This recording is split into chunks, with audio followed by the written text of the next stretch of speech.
le chien. C'est qui? Oh, pourquoi? C'est un peu elle n'aime pas. Oh, oh. Ah, je vais m'en sortir. Daniel, elle est bonne. Wow. On a dit le 4. Hey. Ça a été?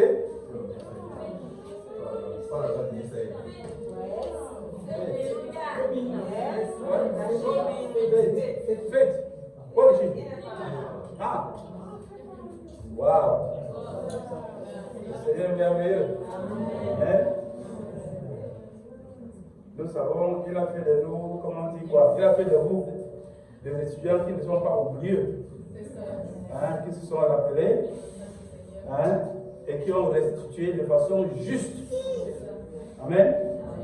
C'est toujours un privilège d'être ici et d'être au milieu de ma famille et de ma vraie famille. Amen.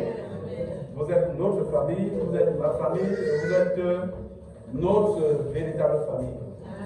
Et nous vous aimons franchement. L'absence a été longue, difficile, mais nous étions quand même rassurés parce que nous savions que le moment viendrait où nous nous retrouvions pour pouvoir encore échanger et nous réjouir ensemble.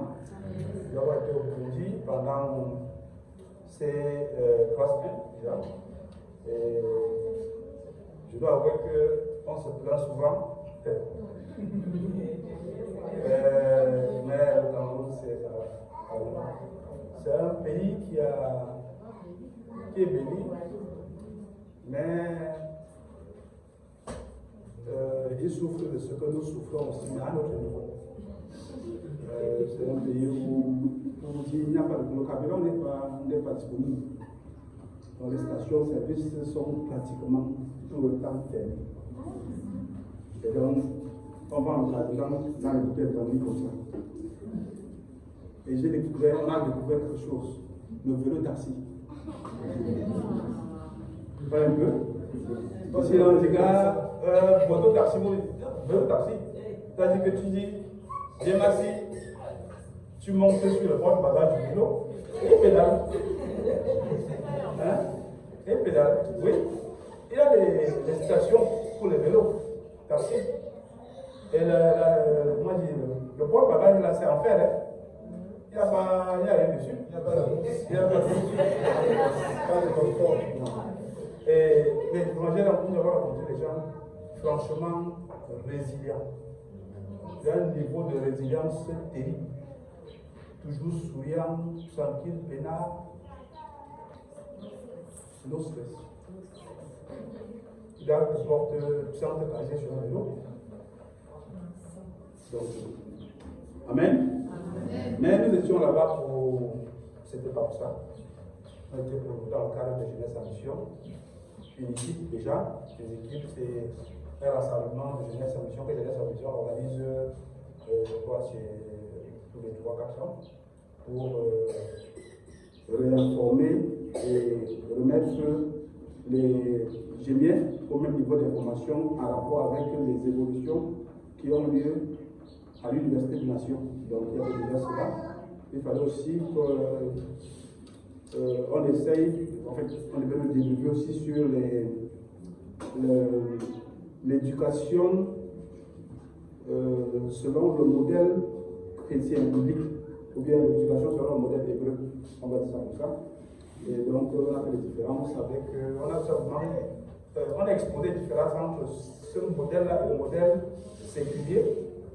Et il est ressorti franchement que les objectifs recherchés dans les deux types d'éducation étaient différents. L'éducation séculière va davantage informer l'esprit et l'intelligence, alors que l'éducation selon le modèle de la Bible va contribuer davantage à changer les cœurs des êtres humains. Le but étant de faire comment? D'avoir des personnes qui sont transformées, qui vont ensuite transformer la société pour qu'on ait, je veux dire quoi, une société davantage qui porte les valeurs chrétiennes, donc qui porte la connaissance de Dieu dans le monde et à travers les nations. Donc, c'est ce que nous avons souvent dit ici, c'est en réalité, on peut évaluer la santé et la bonne santé d'une église ou alors de l'église dans une société en regardant simplement, et on va se rendre compte que l'église a marché ou alors l'église a échoué.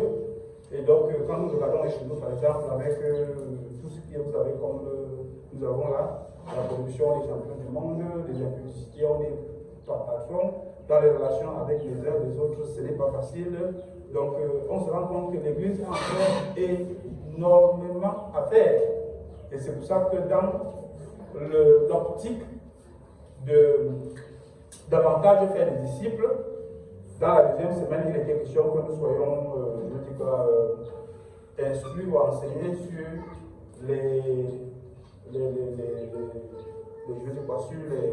EFD, les écoles de formation des disciples, sur la façon avec laquelle les curricula doivent être préparés, les objectifs à atteindre pour que, au sorti des EFD, que les étudiants soient véritablement transformés, qu'ils soient des chrétiens, qu'ils soient des disciples à proprement parler.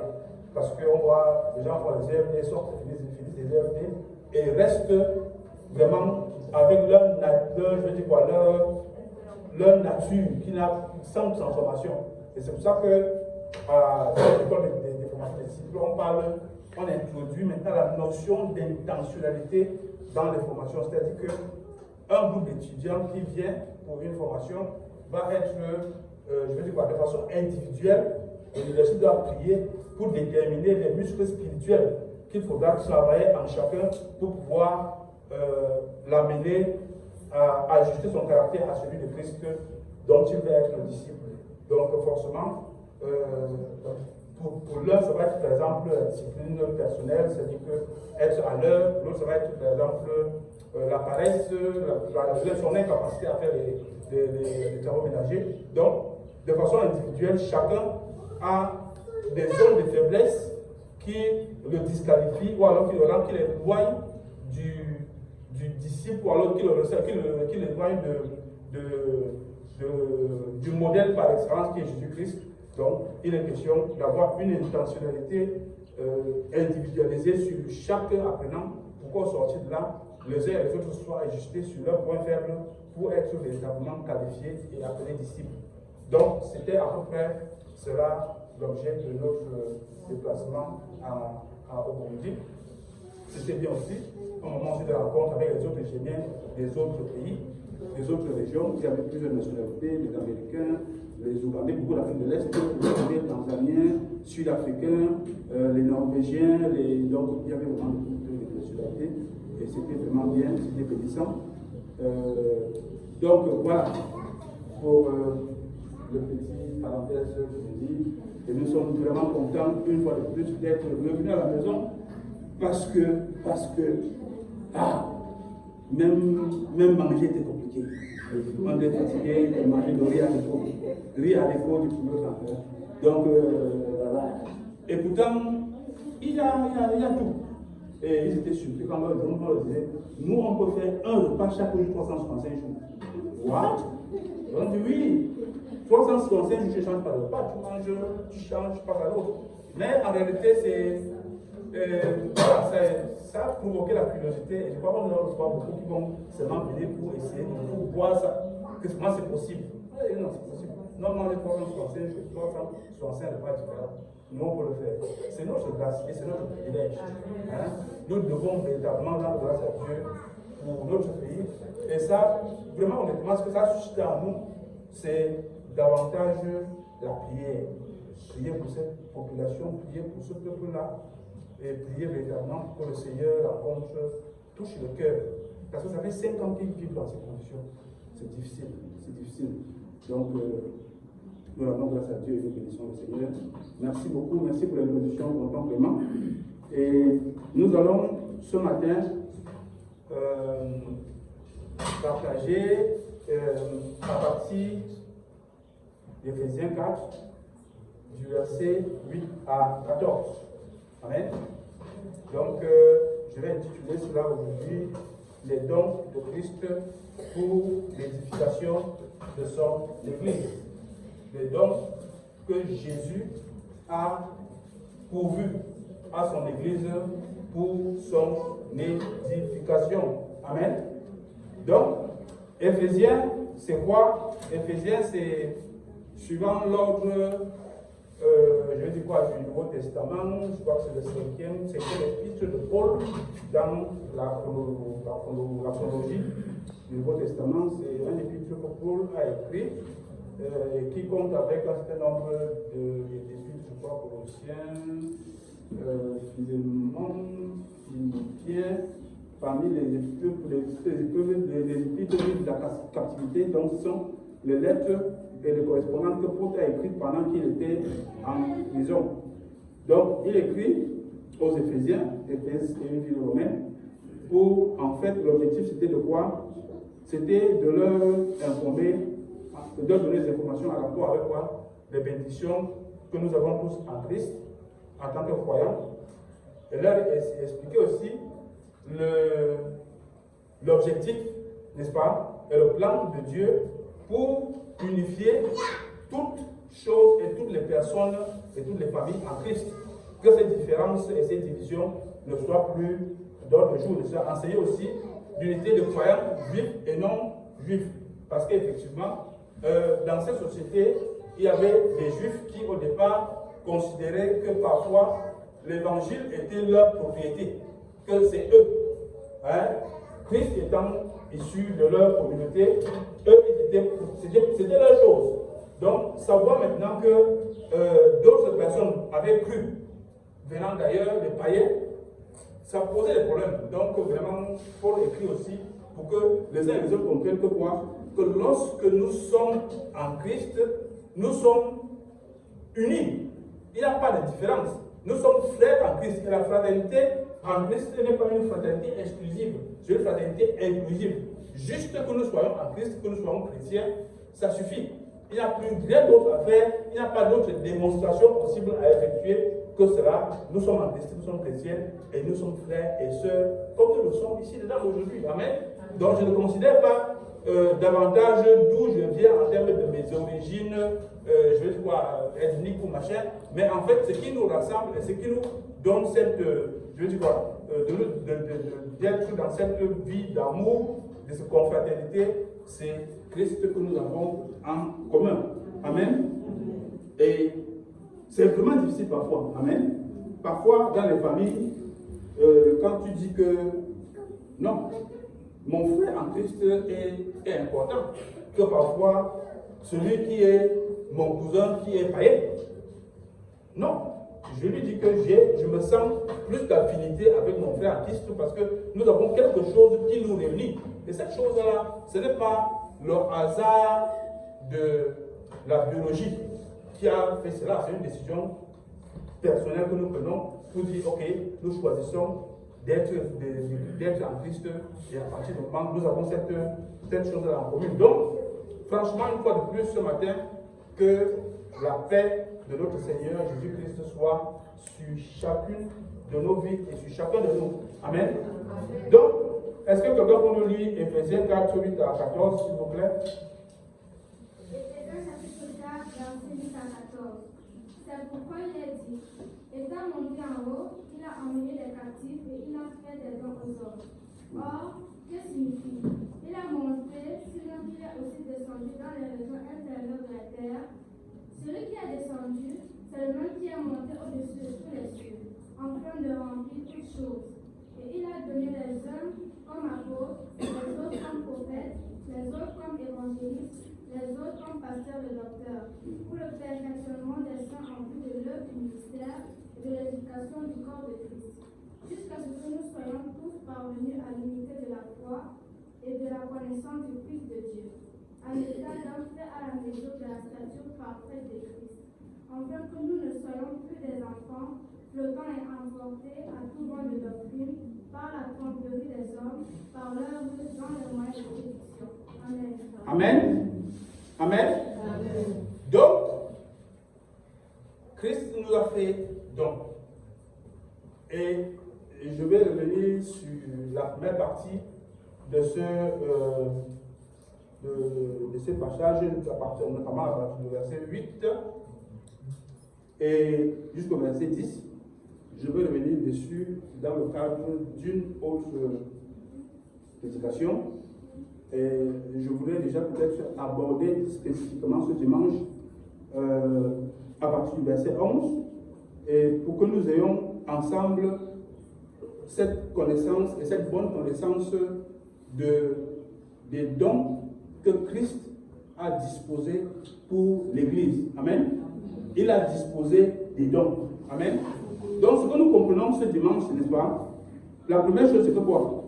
C'est que Dieu, Jésus-Christ, il n'a pas simplement sauvé l'Église, il n'a pas seulement sauvé, n'est-ce pas? Mais il nous a fait des dons. Amen. Il nous a accordé des dons, n'est-ce pas? Et au verset 11, il dit, et il a donné les uns comme apôtres, les autres comme prophètes, les autres comme évangélistes, les autres comme pasteurs et docteurs, n'est-ce pas? Amen. Amen. De façon péremptoire, ce que nous pouvons retenir de ce passage, c'est que quoi? Les ministères, nous ne les recevons pas parce que nous avons, je sais quoi, ce n'est pas notre choix. Amen. Nous les recevons parce que Jésus nous donne. Amen. Amen. Il donne. C'est lui qui donne. Selon son bon vouloir, selon sa souveraineté, c'est le choix de Jésus d'accorder à tonton Claude tel type de don, à tonton Clément tel autre type, à Mèche tel autre type, à Karl tel. Ça relève de Dieu, de sa souveraineté. C'est lui qui dit, j'accorde tel à telle chose. Amen. Tel don à telle personne, n'est-ce pas? Donc, il est dit que Jésus donne, n'est-ce pas? Il donne, il établit. Et ce qui signifie que quoi? Les ministères dans l'Église ne sont pas le fruit d'une... Ce n'est pas quelqu'un qui choisit, qui décide de vouloir un don. Amen. Je ne décide pas que je vais être prophète. Et je commence à avoir à prophétiser. Ce n'est pas possible. Amen. Ce n'est pas moi, n'est-ce pas? C'est Jésus qui me donne et qui me rend capable. Amen. C'est lui qui nous rend capable, qui rend chacun capable d'exercer un don. Et bien aimé, ce matin, je veux que nous soyons très concentrés. Parce que chacun ici dans cette salle, tous, chacun a un don. Amen. Chacun de nous ici a un don. Il n'y a personne qui soit venu, être humain voulu de Dieu, désiré par Dieu, projet de Dieu, sans que Dieu ait disposé pour lui, amen, un don spécifique qu'il doit accomplir dans le cadre de la mission. Amen. Ce n'est pas une histoire que les uns viennent s'asseoir et les autres parlent. No way. Nous sommes tous concernés en tant que, ensemble, en tant que quoi? Élément du corps de Christ. Amen. Amen. Amen. Donc, c'est la grâce de Dieu. Amen. De recevoir un don, c'est une grâce. Ce n'est pas un privilège, ce n'est pas un trophée que nous devons brandir. On est d'accord? Donc, 1 Corinthiens 12 et 18 nous dit quoi?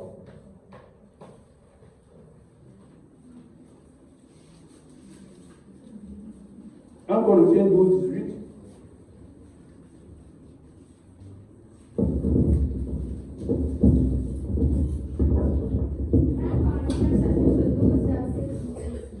Oui. Maintenant, Dieu a placé chacun des membres dans le corps comme il a voulu. Amen. Amen. Dieu a fait comment? Placé. Il a placé le chacun là est inclusif. Hein? Donc ne sois pas dans chacun là. Amen. Donc quand il dit qu'il a placé chacun là, ne dis pas que Non, chacun là, ça concerne les papas qui ont la calvitie dans l'église, si la robe blanche. Ça ne concerne pas, ça ne concerne pas. Ça ne te concerne pas aussi. Tu es placé aussi dans le corps là. Amen. Avec un rôle, un but précis que toi tu as accompli, pas quelqu'un d'autre. Amen. Donc, quelqu'un peut avoir un ministère qui est différent du tien, n'est-ce pas? Cela ne signifie pas qu'il est bien important que toi, n'est-ce pas? Donc, on parle ici de corps. Et quand on parle de corps, est-ce que l'œil peut dire au pied que je n'ai pas besoin de toi? Est-ce que la main peut dire que l'oreille n'est pas importante? Non. Amen. Chacun, l'œil, l'oreille, le pied et toute autre partie du corps participant à quoi? À la santé et au bon fonctionnement du corps. Un étant absent ou malade ou handicapé, et il y a un problème. Amen. Et nous avons le terme pour exprimer cela. On dit qu'il est handicapé physique, il est handicapé même mental. On dit que donc tu n'es plus entier dans ton fonctionnement, il y a un problème. Amen. Il en est de même pour le corps de Christ qui est l'Église. Amen. Nous devons savoir que nous tous, nous sommes participants. Amen. Et on dit que Christ est monté, il n'est pas seulement monté, aussi descendu. Et il a les dons là, il a dispensé ça parmi le peuple, parmi son église là, il a mis ça à notre disposition. Donc ne crois pas que, non, là où je suis là, je suis simplement bon à être spectateur et à être assis pour écouter les autres. Non. Amen. Donc, de la même façon que Dieu a donné à quelqu'un la capacité d'enseigner, hein? Oui, la capacité d'enseigner, il faut que tu saches que quelque part, il y a quelqu'un qui a besoin de ton enseignement. Amen. Amen. Quelqu'un va entendre la parole de Dieu à travers toi, spécifiquement. Ce n'est pas le boulot de Dieu. Il y a quelqu'un quelque part qui attend que toi tu aies, que tu comprennes cela et que tu manifestes ce don-là en lui apportant la parole de Dieu. Amen. Donc, si Dieu t'a donné le cœur d'évangéliser, n'est-ce pas, il faut que tu saches que quelque part, quelqu'un aussi t'attend. Et que c'est à travers toi qu'il va entendre l'évangile. D'accord? C'est à travers toi, ce ne sera pas le boulot de quelqu'un d'autre, c'est ton travail. Et tu vas faire. N'est-ce pas? Au sortir d'ici là, aujourd'hui, chacun va se questionner et comprendre que véritablement il est utile, n'est-ce pas? Le Saint-Esprit doit nous révéler à tous. Je l'espère, je le souhaite, n'est-ce pas? Chacun selon son domaine, chacun va se retrouver quelque part, n'est-ce pas? Et cela se plante toujours quoi? Qu'on active ce qu'on perçoit sans comprendre, qu'on mette ça en action, n'est-ce pas? Pour être efficace dans le corps du Christ, n'est-ce pas? C'est à ce titre-là et à ce titre-là seulement que notre assemblée, que le corps de Christ que nous représentons peut parvenir à une forme de maturité. Amen. Si nous n'avons pas cette compréhension de ces choses-là, on va demeurer des bébés. On se comprend, non? On va être des bébés spirituels. On va être chaque jour en train de demander de l'air pour boire, qu'on nous donne des choses. Non. Amen. On doit être des participants. Amen. Des participants. Donc, si Dieu t'a donné le ministère pastoral, n'est-ce pas?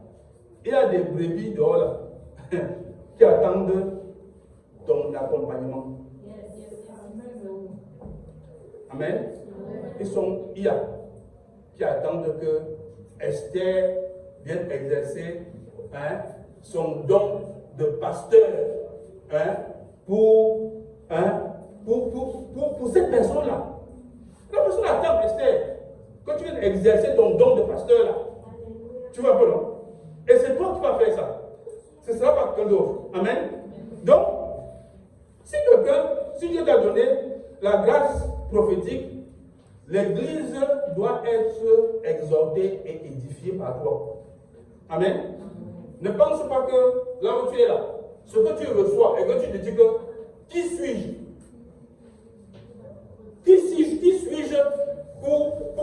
pour pouvoir oser penser.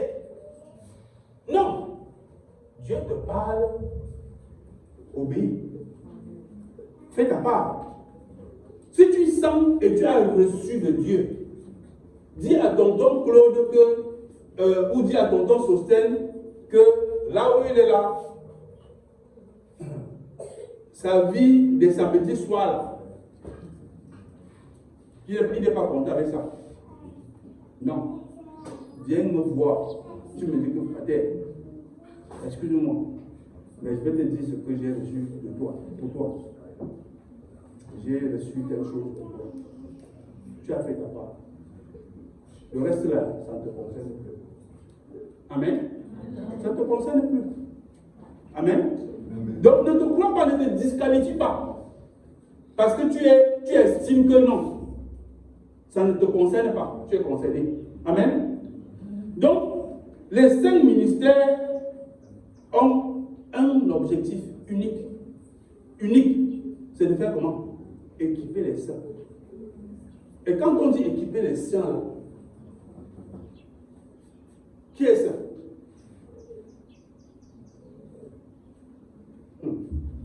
C'est un col. Qui est saint? Qui est considéré comme saint? Hello? Amen. Tous ceux qui sont en Christ, non?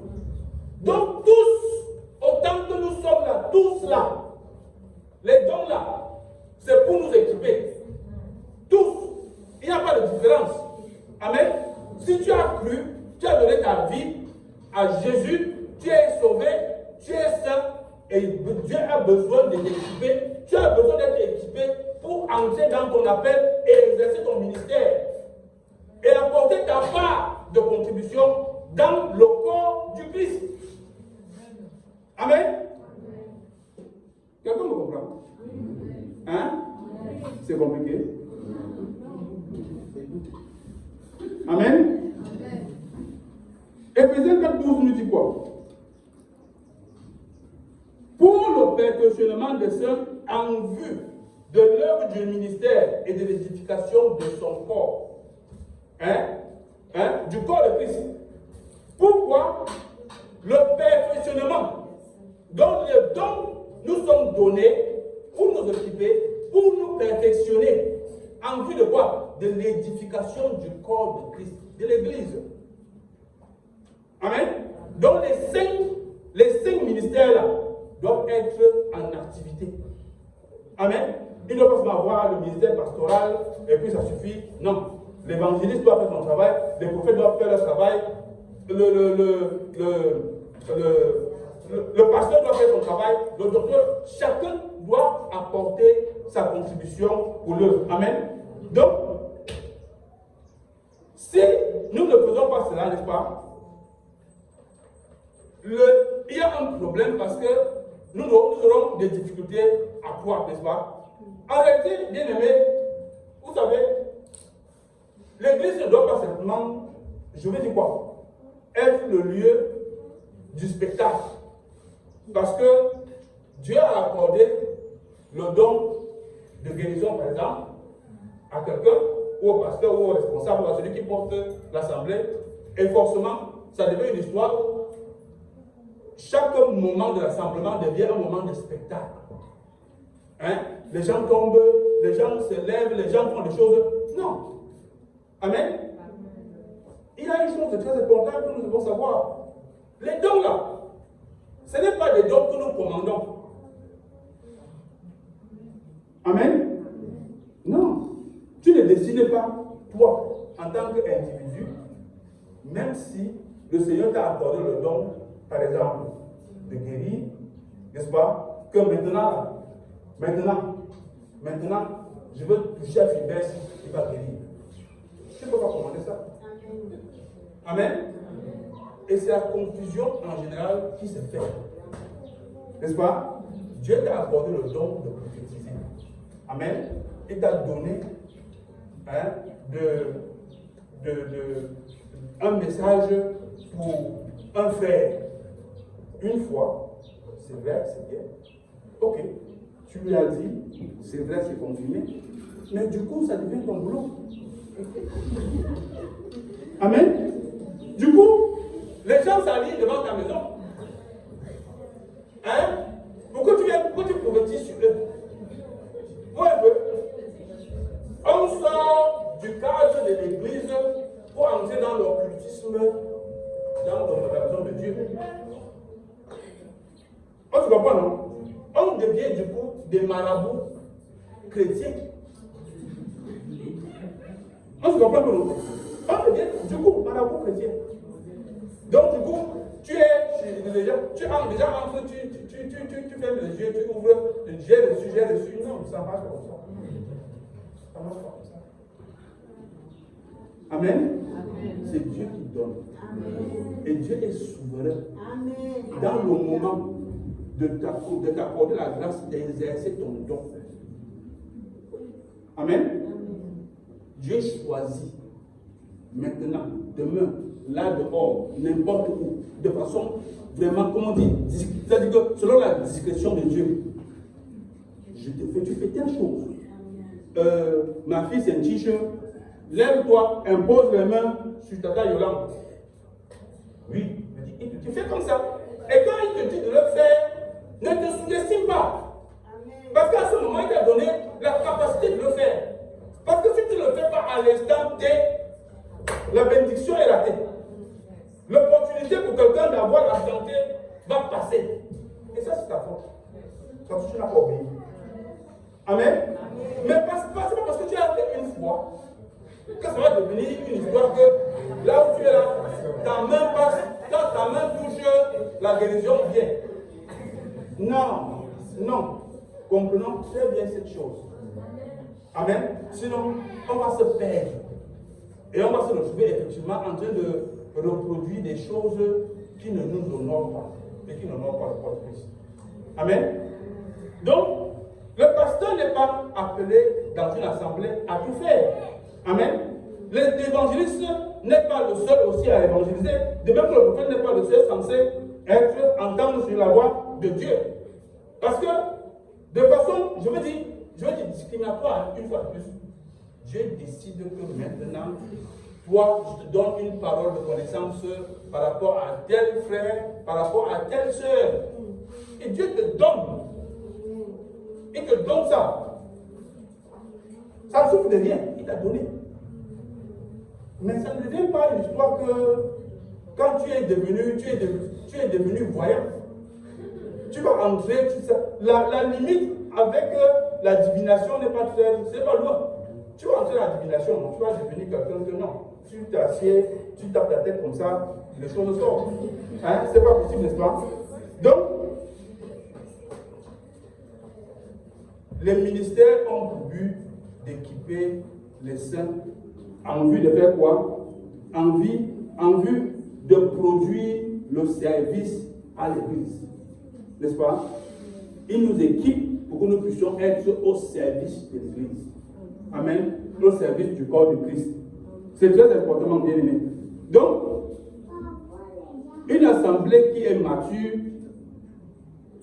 n'est pas une assemblée dans laquelle forcément une seule personne fait toutes les choses seule. Amen. Non. C'est pas possible. On aura des problèmes. Même s'il a n'importe quelle bonne volonté, il ne va pas s'en sortir. Amen. Ça ne va pas courir. N'est-ce pas? Donc, c'est plutôt une assemblée dans laquelle chaque membre découvre comment il peut servir Dieu. Allô? Chaque membre découvre comment il peut servir. Peter, tu as entendu? Tu découvres comment tu peux servir Dieu. On est d'accord? Chaque membre découvre comment il peut servir Dieu. Amen? Ok. Donc, Matthieu 28, 19, 20. Vous connaissez tout, allez, faites de toutes les nations les baptisants. Il a dit comment? Hein? Il a dit comment? Allez, non? Il a dit allez, non? Est-ce qu'il a dit que pasteur, pas? Est-ce qu'il a dit que évangéliste, pas? Il a dit que allez. L'église, pas. Amen. L'église de façon holistique. L'église équipée. L'église dans laquelle les 5 ministères fonctionnent. Pas. Et fait des nations, et fait de toutes les nations les disciples. Allez.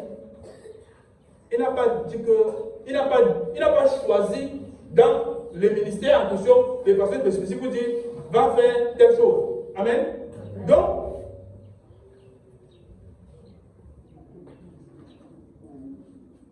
la vérité bien aimée, c'est que quoi? Nous tous nous sommes appelés. Et ce matin, j'ai envie de te dire quelque chose. N'est-ce pas?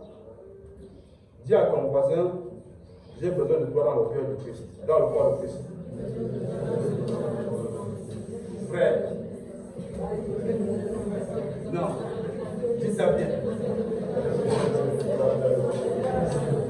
J'ai besoin de toi, frère, dans le corps de Christ. J'ai besoin de toi. J'ai besoin de toi. J'ai besoin de toi, frère. J'ai besoin de chacun de vous. Je n'ai pas besoin d'être ici à me continuer chaque jour avec ton club, avec vous dire que c'est monté. J'ai besoin de toi. Christophe, j'ai besoin de toi. Amen. J'ai besoin de chacun de vous. Amen. Et vous aussi, vous avez besoin de moi, non? Alléluia. God is good. Donc, nous avons besoin les uns les autres. Amen. Pour le bon fonctionnement, pour l'édification du corps de Christ. Nous avons besoin. Amen. Donc, si le Seigneur t'appelle, n'ignore pas l'appel du Seigneur, n'est-ce pas? Amen. D'accord? Bien aimé, pose la main sur ton cœur. Pose la main sur ton cœur. Ah, pose. Seigneur, utilise-moi. Alléluia. Seigneur, utilise-moi. Seigneur, j'ai besoin d'être un outil entre tes mains. J'ai besoin. Bien aimé, je veux recevoir. Je ne veux pas simplement être un réservoir, mais je veux aussi donner. Amen. Je ne veux pas seulement être celui qui est là, qui est assis chaque jour en le biberon. Moi aussi, je veux participer. J'ai besoin d'être un outil entre tes mains, Seigneur. J'ai besoin. Amen. J'ai besoin. Nous avons tous besoin d'être des outils pour l'édification du corps de Christ. Amen. Donc, je vais poser une question ce matin, n'est-ce pas? Qu'est-ce qui est, à votre avis, important? C'est avoir un grand don ou d'avoir un bon caractère? Hein? Bon don ou bon caractère? Alléluia. God is good. Un bon caractère. Amen. Parce que le bon caractère te permet de faire comment? D'exercer ton don de façon juste. Amen. Il te permet d'exercer ton don de façon juste. Amen. Tu ne deviens pas marabout. Tu ne changes pas pour devenir marabout du jour au lendemain. Amen. C'est très important, n'est-ce pas?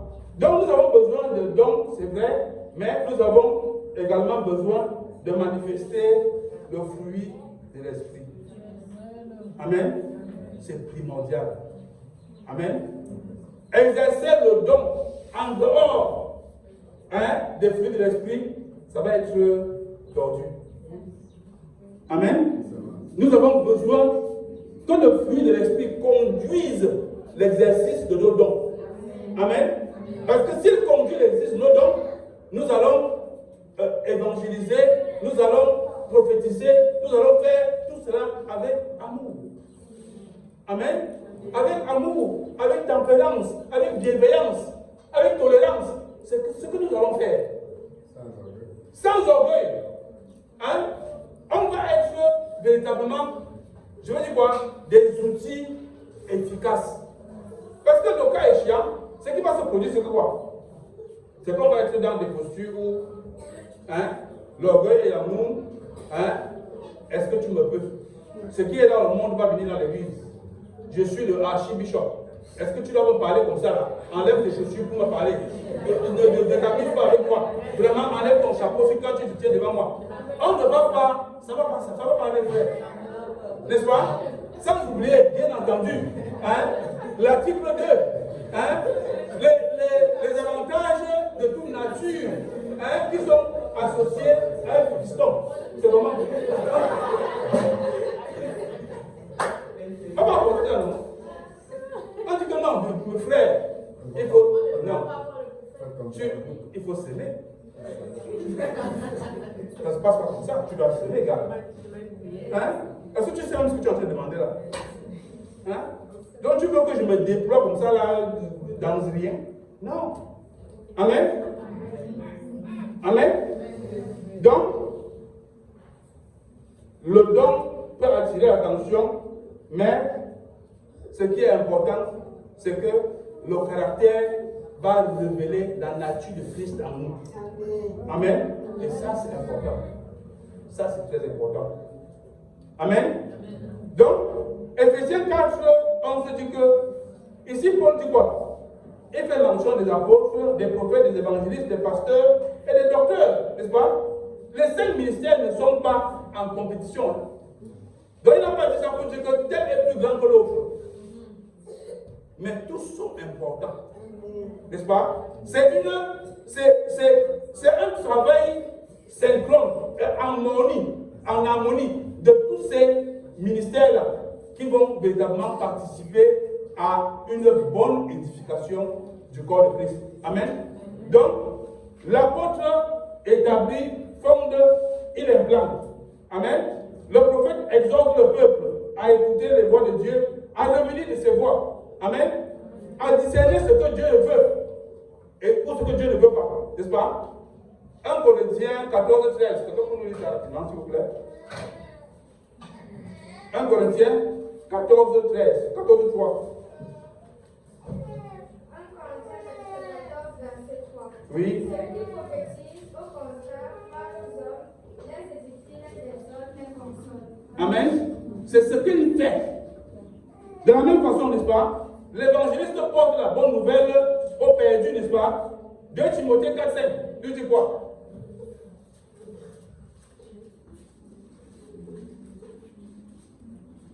2 Timothée 4, 5. 2 Timothée chapitre 4, verset 5. Mais toi, sois sobre en toutes choses, supporte les souffrances, fais l'œuvre d'un évangéliste, remplis bien ton ministère. Amen. De la même façon, le pasteur doit prendre soin du troupeau. Amen. Avec amour. Il doit prendre soin du troupeau. En effet, le pasteur ne fait pas que prêcher, il accompagne, il console, il corrige, il protège, il nourrit spirituellement. Amen. Amen. Dieu dit que fait quoi?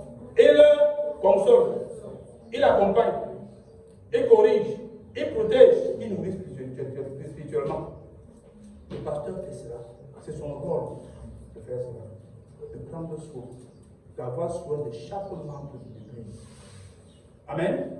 D'avoir soin de chaque membre de l'Église. Comment ça va ma fille telle? J'ai appris telle situation te concerne. Est-ce que ça va? Est-ce que tu pries avec eux?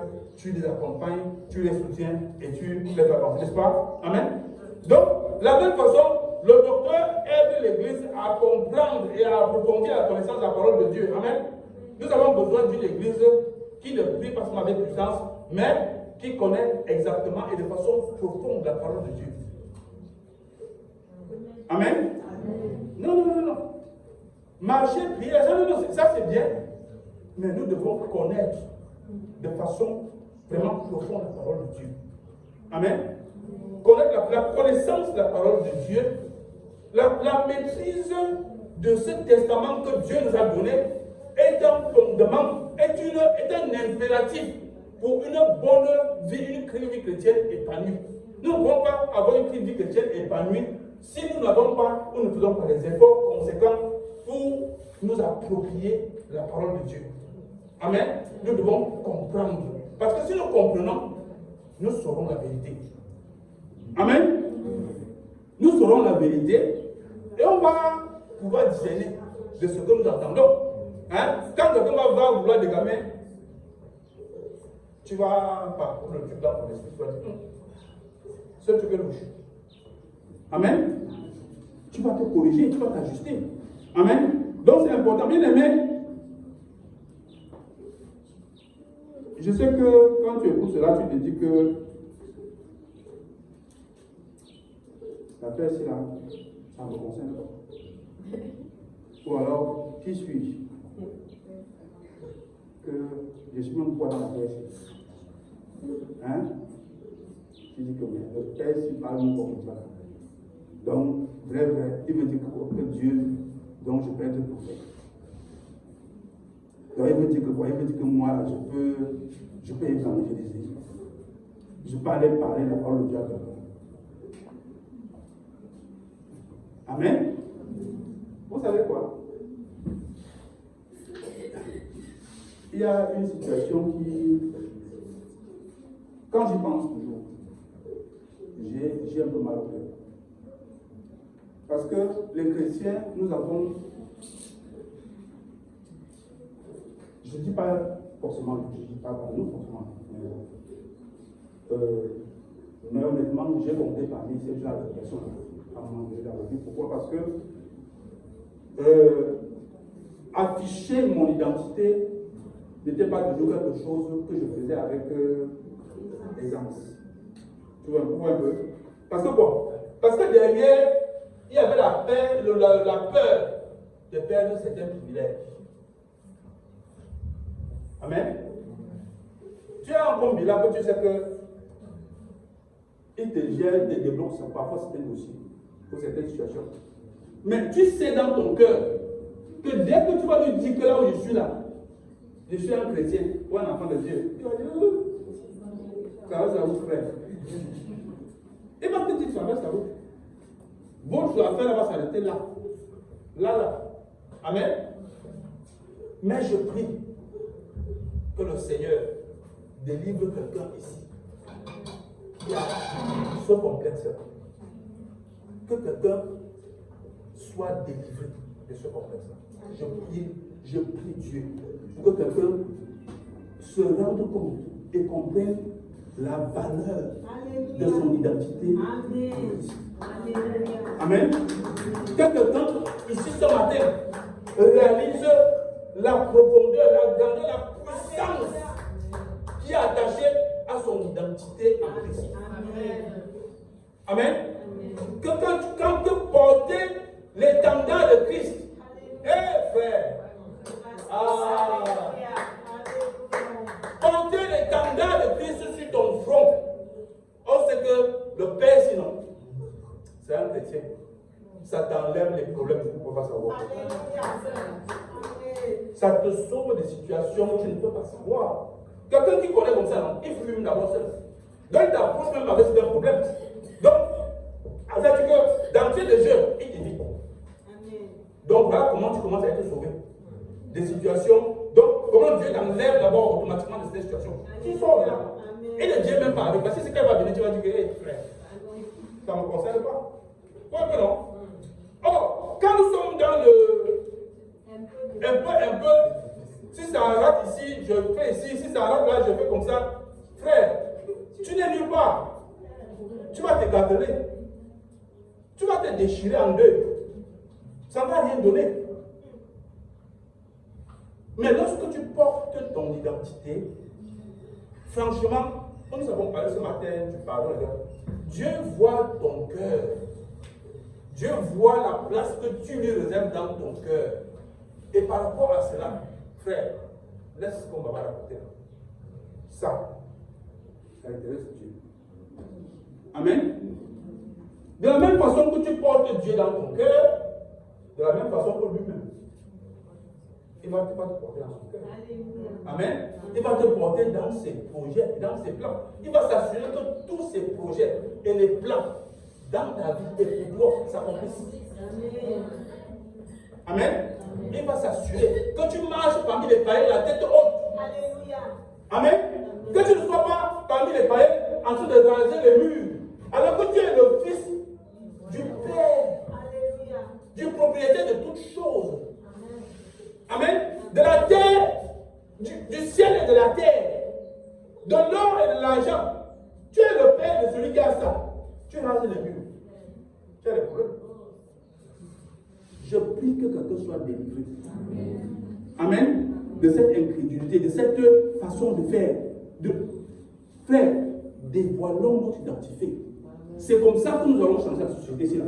C'est comme ça que nous allons remplir notre part dans le Cameroun-ci, dans les confusions. Faisons chacun sa part. Amen. Yes. Marchons tête haute en tant que chrétiens. Avançons à rang serré en tant que membre du corps de Christ. Allons, bien-aimés, allons et faisons et accomplissons ce que le Seigneur nous a demandé de faire. Amen. Amen. C'est très important. Je vous le dis, j'ai été moi-même dans cette situation. Mais quand j'ai compris cela, quand j'ai compris que je ne suis pas encore au bureau d'un directeur ou bien d'un grand. Bon, quand il se regarde, il me regarde, bon, on se ressemble un peu dans le charisme. Mais quand il voit que mon charisme là, la source de mon charisme là, n'est pas la même source que son charisme. Vous voyez un peu? Mais du coup, quand je suis avec lui, et que je lui dis, mais frère, tu es épuisé, tu peux payer pour toi? Hey, comment? Il s'assied encore bien. Tu es de quelle église? C'est quelque chose d'église, frère. Tu peux payer pour toi? Oui. Tu as encore fait sur lui. Tu pries sur lui, tu pries. Quand tu finis, il dit Amen. Il s'assied encore bien. Il te regarde. Quand tu fermes la porte derrière lui, la prochaine fois que tu le vois, frère, pasteur, comment ça va? Ça va très bien. Ça va très bien. Amen. Ça va bien. Et comprends que tu as la paix. Tu n'as pas au milieu des problèmes là. Tu n'as pas le même problème que lui. Amen. Nous avons quelqu'un qui nous fortifie. Nous ne vivons pas les situations de la même façon. Mais les circonstances ne nous emballent pas de la même façon. Non. Nous avons le Seigneur. Amen. Quand c'est qu'on pose ça sur ses pieds, on fait le bon tour. Amen. Il va gérer ça. Vous voyez un peu, c'est un privilège, bien aimé. Amen. Écoute ceci, si tu te dis que tu n'es pas concerné, n'est-ce pas, ou que tu n'as pas le don, machin. Amen. Ce qui est petit ou insignifiant, amen, aux yeux des hommes, est très grand aux yeux de Dieu. Amen. Je regarde parce que les yeux des gens sont là. Je vous ai dit que chacun, pendant qu'on parle introspection, chacun cherche l'harmonie. Amen. Amen. Amen. David a commencé, il gardait les brebis. Hein? David n'était pas celui qui gardait les brebis. Il est parti de là-bas. Il a fini comment?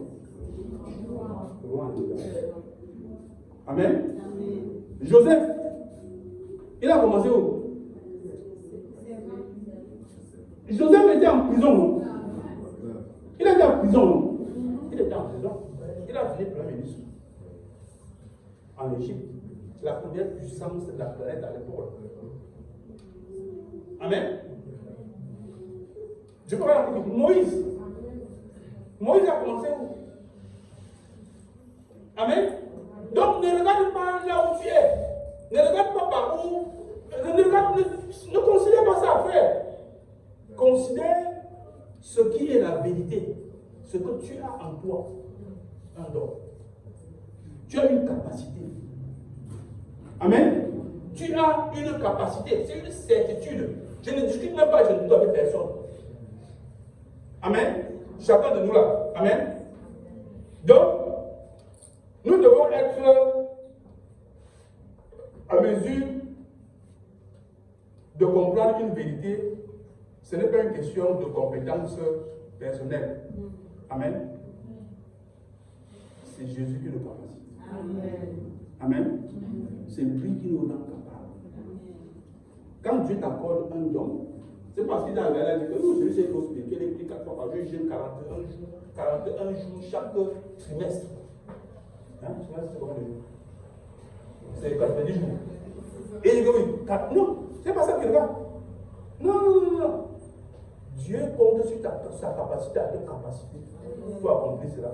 Ce n'est pas parce que tu peux, ou bien que tu es trop beau, ou bien que tu... Non! Il ne compte pas sur toi. C'est lui qui est capable de rendre à mesure d'accomplir ce qu'il met en toi. Ce n'est pas ta force. Amen. Donc, je voudrais que nous répétons ensemble une chose. Que nous répétons ensemble. Amen. Amen. Et là, les gens vont se lever. Ma fille,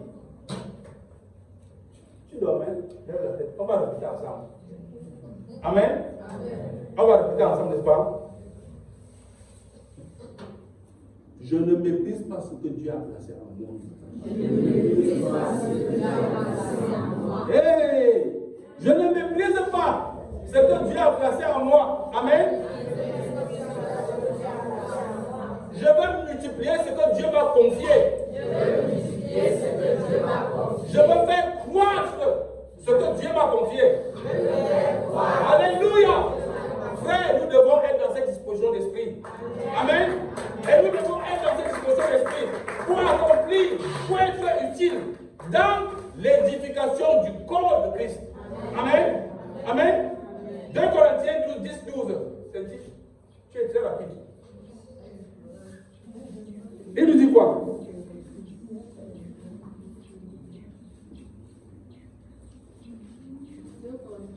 2 Corinthiens 10-12. 2 Corinthiens chapitre 10, verset 12. Nous n'osons pas nous égaler ou nous comparer à quelqu'un de ceux qui se recommandent eux-mêmes, mais en se mesurant à leur propre mesure et en se comparant à eux-mêmes, ils manquent d'intelligence. Amen. Amen. Tu n'as pas besoin d'être comme ton frère, d'être comme ta soeur, ou de prêcher, ou de chanter, comme quelqu'un d'autre. Tu as seulement besoin de faire quoi? De devenir la personne que Dieu t'a appelé à être. Amen. Amen. Devenir celui que Dieu t'a appelé à être. Non. Moi, est-ce que je peux faire comme Lucie? Moi, je peux chanter en fait. Je commence à chanter ici là. Vous sortez en blanc. Les gars veulent boucher les oreilles comme ça. C'est ici là, vous cassez les pieds. Amen. Donc, ne regarde pas à ton frère ou à ton voisin. Ne regarde pas à ta soeur, n'est-ce pas? N'est-ce pas? Ne regarde pas trop ce que Dieu fait avec les autres, au point d'oublier ce que Dieu est en vie ou est en train de faire avec toi. Amen. Parce qu'à vouloir regarder ailleurs, tu vas passer à côté de ta destinée. Amen. Tu vas passer à côté de ton appel. Amen. Tu ne vas pas être conscient de ce que Dieu a préparé pour toi ou a mis en toi. Tu es en train de le dévoyer. Amen. Ne regarde pas aux autres, regarde à toi. Regarde à toi. Amen. Donc ton appel est différent, n'est-ce pas? Ta grâce est différente.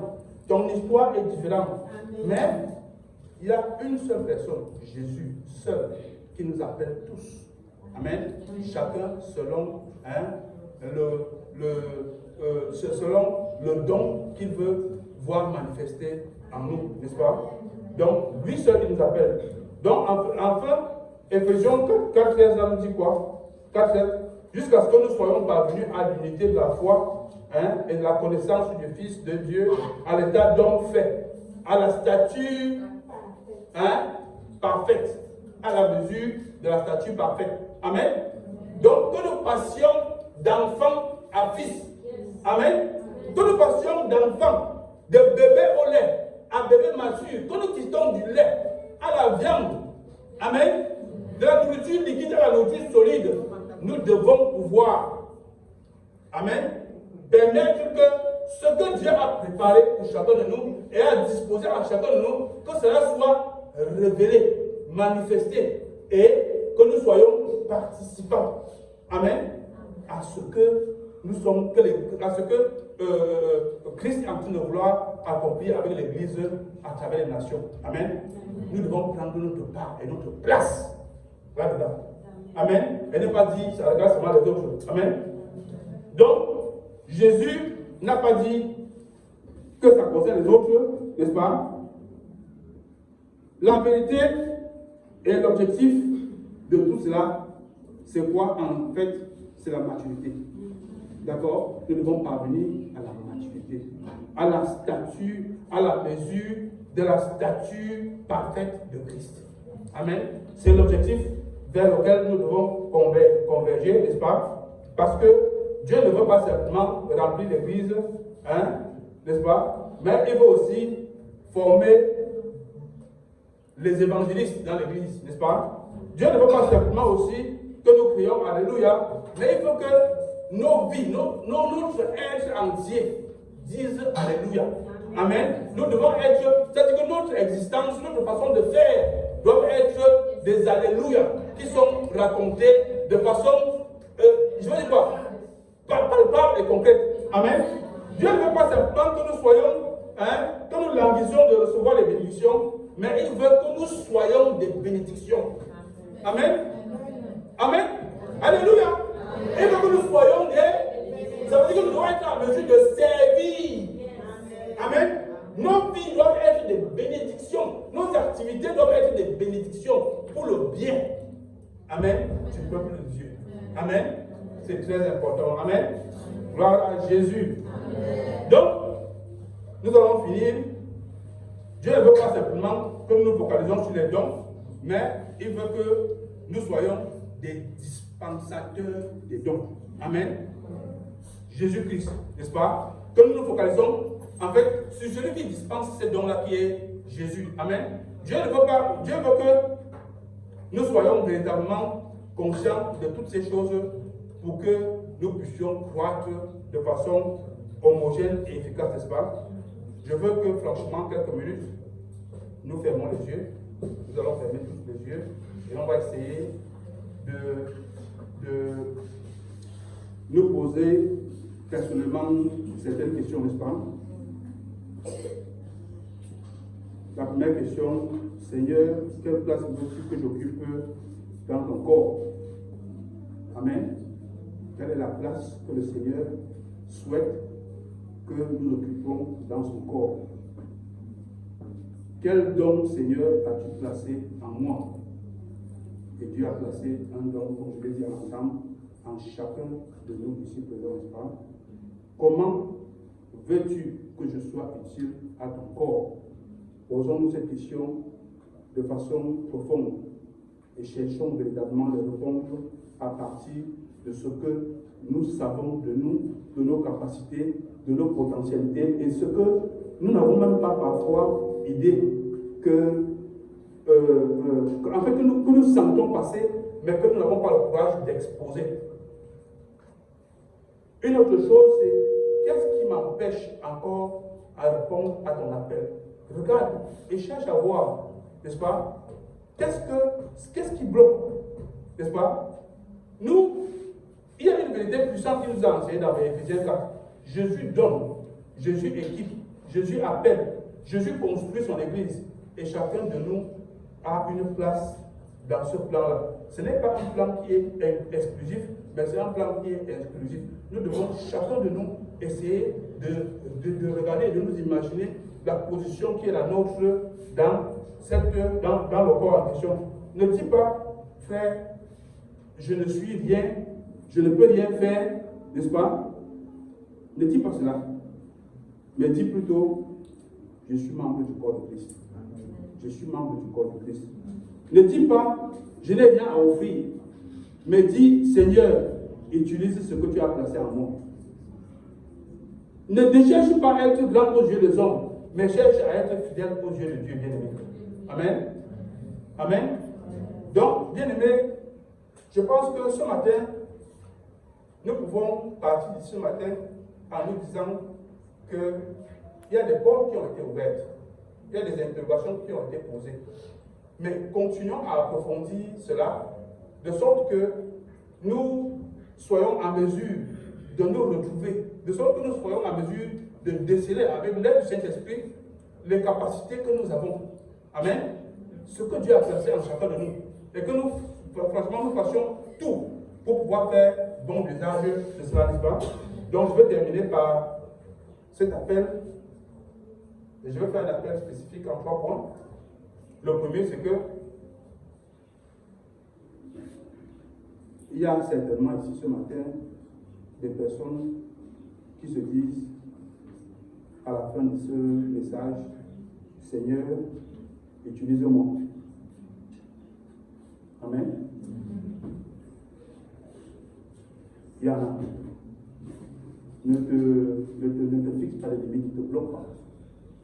Le Seigneur veut vraiment t'utiliser et il veut vous utiliser, il veut t'utiliser pour la croissance de son Église et de son œuvre.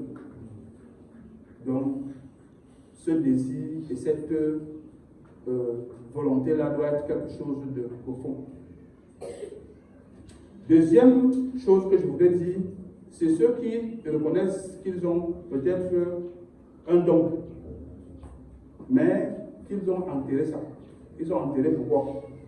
Ils ont enterré à cause de la peur, à cause des yeux des gens, à cause du découragement, à cause du fait qu'ils se sous-estiment,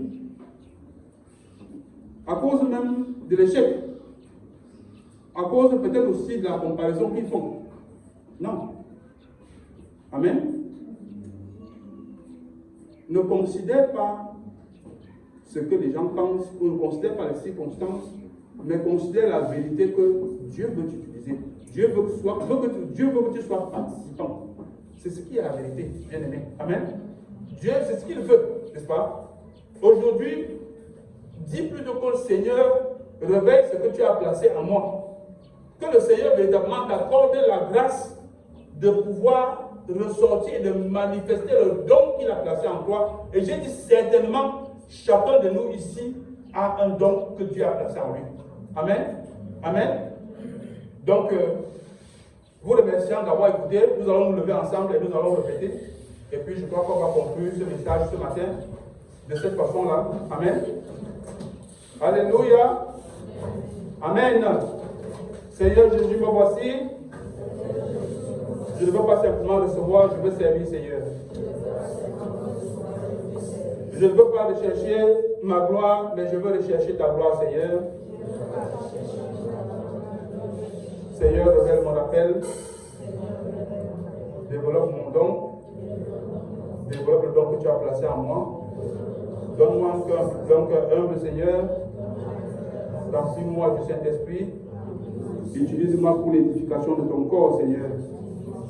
Pour gagner des âmes, fortifier les faibles, encourager les découragés, et pour glorifier le nom de Jésus. Seigneur, me voici.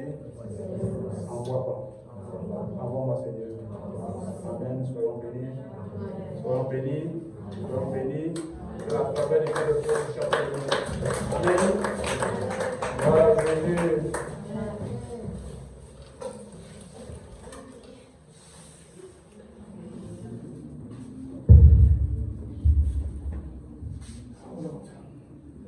Amen. J'espère qu'on est béni ce matin en entendant cette parole. Et lorsque nous la recevons, nous nous